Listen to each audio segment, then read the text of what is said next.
এই 12 তারিখ ভোট দেওয়ার জন্য তাদের শেষে আপনাদের দৌড়ে এসেছে, মা বোনদের কাছে আপনাদের মাধ্যমে আমরা এই বার্তাগুলি পাঠাতে চাই। বিশেষ হলো আজকে আমরা গণসংযোগ করে যাচ্ছি, কিন্তু নেতৃবৃন্দদের দায়িত্ব শেষ না, দায়িত্ব আগেও করছে, এখন থেকে আরো বেশি দায়িত্ববান হতে হবে।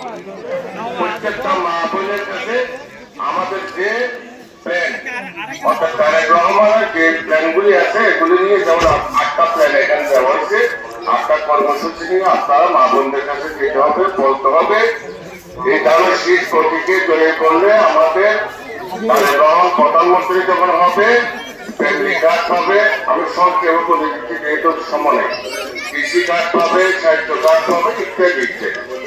এগুলো আমরা বাড়ি বাড়ি, প্রত্যেকটা বাড়ি বাড়ি গিয়ে আমাদের নেতৃবৃন্দদেরকে অনুরোধ করতে, আপনারা প্রত্যেক দিন একটা টাইম করবেন, গ্রুপ করবেন।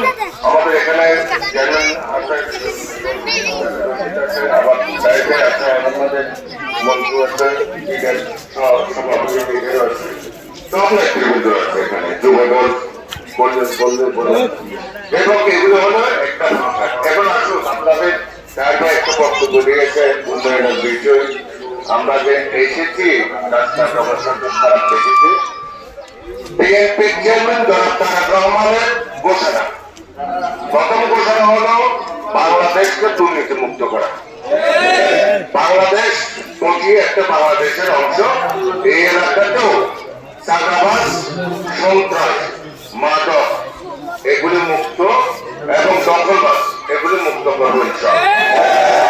এখানে যদি এখনো কেউ যদি মাদক নিয়ে ব্যবসা করে, মাদক সন্ত্রাসী চাঁদাবাজি করে, সতর্ক করে দিচ্ছি, আপনারা সোজা হয়ে যান, এগুলো ছেড়ে দেন, করেন।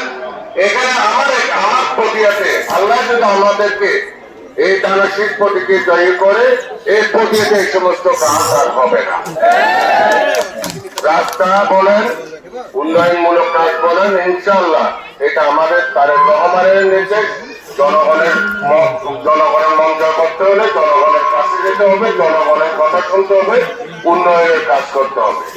ইনশাআল্লাহ আপনাদেরকে কথা দিচ্ছি, আপনার সোনরা ইউনিয়ন থেকে আমাকে, অর্থাৎ গড়িয়ে থেকে 12 আসনে জয় করে তারেক রহমানকে, বিএনপি চেয়ারম্যান তারেক রহমানকে আপনারা উপহার দেবেন। আপনাদের উন্নয়নের দায়িত্ব ইনশাআল্লাহ তারেক রহমানের। কথাবার্তা নিয়ে আবারও আপনাদের এখানে মা বোনেরা যারা আছেন তাদের